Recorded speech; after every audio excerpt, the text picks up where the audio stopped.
First, let's start with this case. I, 23F, am going to be a bridesmaid in my fiancé's older sister's wedding, which is set for October 2025. While I'm excited to be part of her big day, I've been a bridesmaid before and know how expensive it can be. The costs for this wedding are piling up quickly.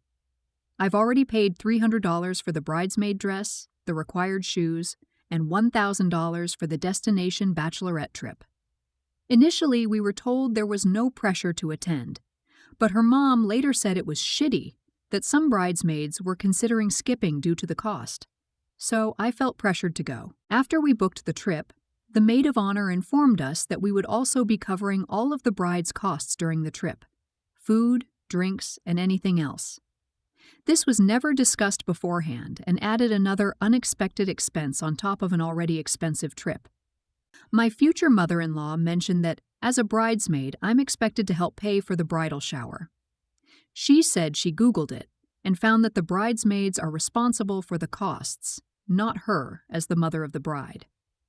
In all the weddings I've been part of, the bridal shower costs were primarily covered by family or a family friend who volunteered to host it at their home. The bridesmaids usually helped with smaller things like games and decorations. I don't mind contributing to the bridal shower, but it needs to be within reason. With everything else I've already paid for, it's becoming unmanageable, especially since I'm trying to save for my own wedding, which is planned for mid-2026. My future sister-in-law is expecting a fully catered bridal shower with elaborate decor, which feels unrealistic for a group of bridesmaids to fund. It also seems like she's picking things that aren't even within her budget, and assuming others will cover the difference. Am I the idiot for wanting to set boundaries around the bridal shower costs, especially when it feels like at every turn an unexpected expense comes up without any discussion? I know weddings are expensive, as I am currently planning one, but how much is too much to ask your bridesmaids to pay? In previous weddings I was a bridesmaid in, I would spend about $1,200 total. In this case, that's not even covering the bachelorette trip. I do want to make this whole thing special for her, but it's just starting to get very costly, and I know the other bridesmaids are feeling the pressure too. We are all young and just starting our careers. Edit. I've already spoken to my fiancé about this, and he agrees it's out of line. He has my back on however I choose to approach this, and was curious to see everyone's responses and advice. We are a young couple and are open to advice on how to handle this.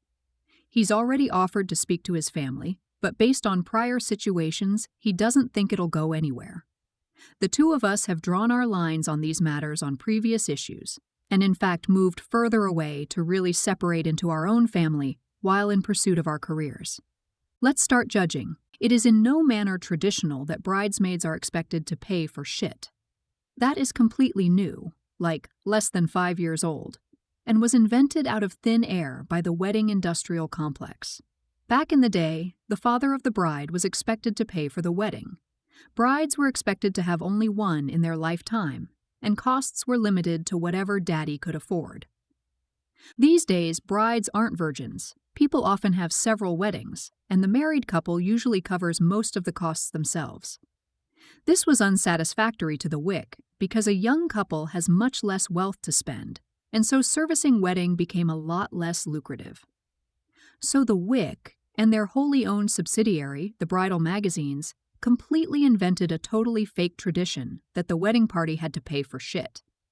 This spread the load around, and as it is much more fun to spend other people's money than it is your own, brides embraced the change. Yeehaw, but it's false. This is bullshit. There is no such tradition, and that was not what you agreed when you accepted her invite. Tell the bride that you wish her the best, and while you are happy to honor her marriage, you are not paying for her wedding. If that's what agreeing to be a bridesmaid entails, you're out. She should have told you up front, and then try to cancel or refund whatever you can. You're not in the wrong. You're not in the wrong. It seems like the shitty ones here are those trying to take advantage of the bridesmaids and even moral blackmailing them just to get things paid. Saw it on Google. Are you kidding me? No one should be forced to do things they can't afford or don't want to spend their money on. No one should be shamed into spending money. And definitely you're not in the wrong for setting boundaries. Doesn't matter the kind. Boundaries are needed in healthy relationships, all kinds of boundaries. The fact that they don't respect those boundaries is very toxic and immature of them. I'd say it's better to set your boundaries now than down the road. Today, it's the bridesmaid's costs. In 10 years, it could be your house, a car, or God know what else. Male perspective here. This is sounding like a grift to offload more and more costs onto the bridesmaid, which they have drip-fed you step by step, so that once you've all booked your trips here, comes another expense. The mother-in-law is making shit up at this point. Just bow out. I wouldn't let my partner spend that much to attend chip-in for my sibling's wedding. Next up, I was doing a group project at uni, and when I first met my professor, I didn't know she was pregnant. Later, when she started wearing maternity clothes, I thought to myself, oh, maybe she's pregnant. But that was it. I didn't know anything else about her pregnancy. Fast forward to last month, she got a cold. After about 3 weeks later, that's when we first heard from her again since she was sick. This is when my group decided to schedule an online meeting with her to update her our progress. So we all attended the meeting, and towards the end I asked her if she could read our research paper and give some feedback. At this point, we still have 3 weeks before the deadline, so I figured it was okay to request that. She replied back saying that depends, 'cause she's having a baby in 5 days, which I did not know about. But I totally understood and thanked her for considering. I also said it's totally okay that she can't. We then ended the call after wishing her health on her maternity leave. The whole thing feels completely normal to me.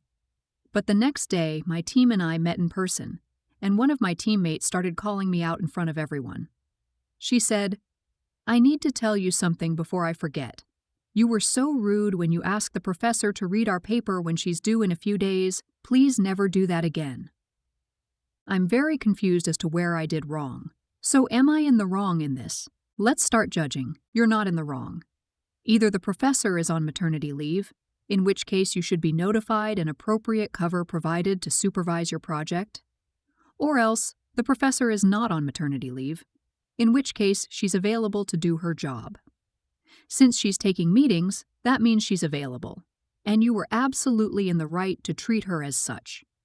Her reply that she might not be able to do it is not a reproof. It's a notification of her upcoming unavailability. This is fine. You were fine to ask, she was fine to reply. Your group mate is conflating social expectations. It's rude to demand things of someone close to their due date with professional expectations. It's appropriate to expect someone at work to do their job. Your relationship with your professor is a professional one. In fact, I'd encourage you to ask what you can expect for continuing supervision when your professor goes on maternity leave. You should not be left hanging for 6 months with no guidance on this project in 5 days. There should be a new person ready to step in, and you can ask that new person to read your paper. I really don't see how you expected to understand the stages of their pregnancy or timeline of said pregnancy. Furthermore, it is not out of the ordinary to have requested feedback on something when that's within the normal context of her duties. Retired college professor here. You're not in the wrong. If she can't do the job, she shouldn't have agreed to teach this term. Professor agreed to teach the course. She has a legal and educational obligation to you as her students to provide appropriate instruction and feedback. I don't know where you are, but typical semesters when I taught were less than 6 months. Unless that baby is coming really early, she knew when you started the class and when she made the assignment that she was going to have a baby before the end of the term. If she is not able to perform her duties as instructor, the institution needs to appoint someone else to finish the semester. Your education should not be impacted by the known medical issues of a professor. If this had been an unexpected event, like a sudden diagnosis or emergency, that would be a different issue, but the institution still has an obligation to appoint an alternate instructor. True, you don't want to be a jerk about it, but you were not wrong to ask for feedback when she had not informed you. Next up, I'm deeply ashamed of this, but 10 years ago I had CPS called on me. There was no abuse, but we were trying to be vegan without cooking, I was very uninformed, and my kids weren't getting proper nutrition. I took classes and we transitioned to vegetarianism, and as of right now, my boys are 12 and 13 and perfectly healthy. We found out it was mother-in-law who called, and we had a strained relationship for a while. Eventually, O forgave her because she didn't do it to be spiteful, and it was the motivation I needed. Our relationship isn't bad anymore, but she ignores all of us for the most part. DH has a niece who is the golden child. Mael dotes on her and showers her in gifts, and she hardly interacts with my boys. Mother-in-law really wanted a daughter and only had sons, so I think that has something to do with it. The niece doesn't like my kids and makes sure they are ignored. We were all together at a family event recently, and mother-in-law interacted with my kids for 5 minutes and spent the rest of the time with my niece. When we were leaving, I demanded to know why she called CPS if she doesn't actually care about my kids. I feel bad because it embarrassed my boys, and now the whole family is saying I was rude. Let's start judging. You're in the wrong. Forcing your toddlers being vegan and not knowing how to go vegan properly and what is needed is abuse and neglect. Mother-in-law did the right thing calling CPS. There are parents who have had their kids die because they did that. Also, you're in the wrong for dragging it up 10 years later. You're in the wrong. You acknowledge that your children were in danger, and she was right to call CPS. This woman did what was necessary to keep your children alive and well. It would have been hard for her to do. It may be hard now for her to have a relationship with the children, knowing that she would also have to have an amicable relationship with you and your husband. You demanding to know why she called CPS if she doesn't actually care about your kids is not going to make her any more comfortable around you. And if she was a less decent person, she may have answered back. If you'd cared about your kids in the first place, I wouldn't have had to call CPS. You're in the wrong, and malnourished children is absolutely abuse. You're in serious denial, and you can't fathom what you did was abusive because people don't like to think that way about themselves, but you were abusive. You placed your beliefs about what we should and should not eat above the health and safety of your children. Abuse. Thank God those kids had your mother-in-law in their corner before you starved them to death, and you resented her for it. No wonder she's distant with you. Throwing it in her face that way still makes you look like the idiot, not her. The fact that you've essentially said, "Why did you save their lives if you weren't going to hang on them every second of the day?" is just so repulsive. I cannot convey adequately how much the idiot you are. You're in the wrong. You're in the wrong. You're in the wrong times. 1,000. Next up, Miles and I have known each other since we were 2 because our parents are best friends. Now, I would not say Miles is my best friend. He is a good friend, and we do hang out on occasion, but see each other on all major holidays because of our parents. We are in our early 20s. The problem started because of a dumb childhood memory. When we were 8, we had a wedding play on School After Care. I played the bride and Miles the groom. It was a play, with horrible songs and uncoordinated kids. Our parents made pictures and videos of that, and we each have one picture on our family picture walls. Miles is dating Lindy. They met 3 years ago and started dating last year. Lindy does not like me, so every time we coincide at a celebration, she makes a comment about me being the typical girl best friend. She one time said that I secretly wanted to sleep with Miles. I have no clue where she got that impression from. Miles and I have different friend groups and schedules. Besides the monthly catch-up over food, we didn't really meet that much. Things got worse when Lindy saw the wedding play picture. The comments just got more. She even started DMing me on Instagram saying she knew what game I was playing. I talked to Miles once about this, and he told me to give her time. So his birthday was on Saturday, and I was invited. Lindy wrote me saying something along the lines that she was going to supervise me. This was their first birthday as a couple, and I was not allowed to take up his time. I was honestly just fed up. I tried talking to Miles once more, but he said the same thing, so I just skipped out. When the party started, I wrote a quick, "Sorry, I can't come," and told him my mother was going to bring his present. Now he is upset with me for missing his birthday. Lindy is mad that I made it all about myself, and my parents are upset. I missed a family function. Aita, Edit. I didn't show anyone the messages because it didn't want to make more out of this than it is. I didn't want to poison anyone against Lindy, especially not if she is a new fixture in Miles' life. That would make both our lives more difficult. I hope that just talking about it might be the more adult thing. My parents are not mad at me or blowing up my phone. A la Reddit fashion. They and Miles' parents were just bummed out that this was the first birthday that I ever missed. As to why she is jealous, I have no idea. Neither of our parents ever wanted us to get together. There were no jokes or anything about it. I think they also never would want that. The wedding play picture is in the living rooms, because they loved the picture, and it was our first play. Let's start judging. You're not in the wrong. Miles's GF is insanely insecure and jealous of you. You've tried talking to Miles about it, and he won't do anything about it. You're basically getting threatening messages from her at this point. Of course you don't want to be around her. Your parents should understand that their relationship with Miles's parents is just that. Their relationship. It's not a family function, whatever they wish it to be. The onus shouldn't fall on you to maintain a friendship with Miles, if it isn't working for you under the current circumstances. I do hope you two can work things out since you've been friends for so long, but you don't have to if it doesn't work for you, and you don't need to feel guilty about it.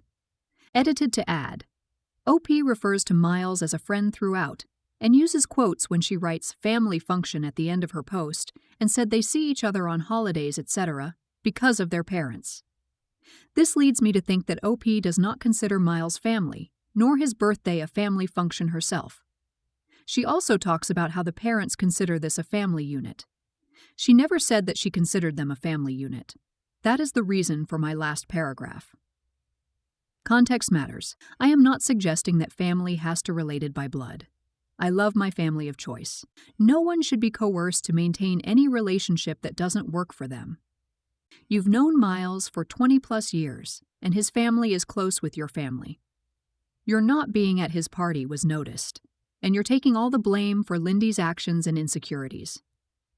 Screenshot her message to you and send them to your parents and put it on record. Your not attending was at Lindy's jealous behest. You're not in the wrong. But seriously, if the parents expect your involvement, they need to know the truth of why you weren't there. You're not in the wrong. He can't have his cake and eat it. As in, he can't refuse to do something about the problem, then get mad at you for doing something about the problem. I understand why you didn't want to go, and I'd probably do the same. His girlfriend doesn't seem worth the mental energy, and she's clearly got insecurities that you shouldn't have to deal with.